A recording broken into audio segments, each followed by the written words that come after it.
what it's like to be a soldier with PTSD. Although it's not always talked about so openly, mental illness is quite common.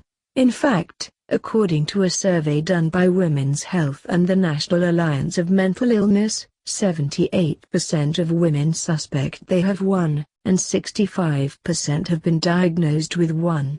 Still, a huge stigma persists. To break that down, we spoke to 12 women dealing with conditions like depression, PTSD, and more. All this month, we're sharing their stories. Name: Mandy Eagler. Age: 28. Occupation: soldier and student. Diagnosis: post-traumatic stress disorder, PTSD. I wanted to go to college but didn't really have the means to, which was a driving force in me deciding to go into the military. I joined the Army National Guard, and I remember being told that I was deporting to Afghanistan.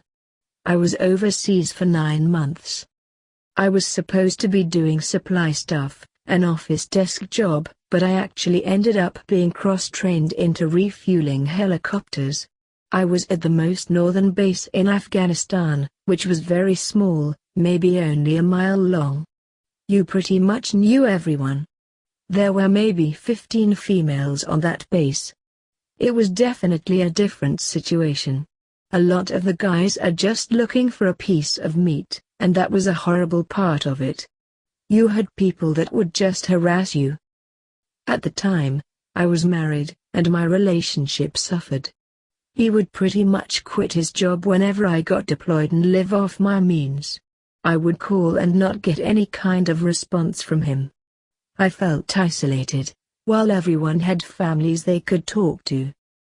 I worked the night shift while I was in Afghanistan, and during the day I sat in a tent and hoped I could actually fall asleep. I started waking up to explosions. The first time, there were sirens going off. I remember panicking. I was trained for it, but it happens to you and you freeze.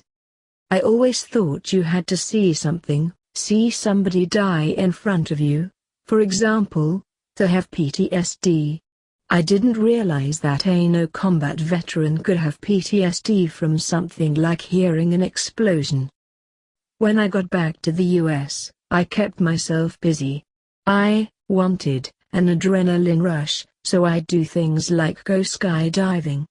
That covered it up for a while. I ended up getting divorced, and my friends and family were there for me. I've been home now for almost 3 years, but it wasn't until this year that I finally realized I had a problem. As soon as I started having free time, my mind would go back to the army base in Afghanistan. I didn't want my parents to look at me like I'd made a bad decision. I couldn't tell them that something wasn't right and that I needed a counselor. I was also terrified that the army was going to find out and kick me out. They always push you. Even coming home, they were like, just deal with it. So it scares you to say something. Still, I've been seeing a counselor through Veterans Affairs since September. Last year on campus, I got to Penn State Shenango. A veteran committed suicide. It was something that hit home. I kept thinking, if I had gone here just a semester sooner, maybe I would have known him, maybe I could have stopped him.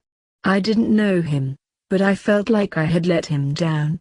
I think that knowing he didn't have somebody to tell him that it's okay to feel the way you do, that struck a nerve with me. That got me on the path I'm on right now.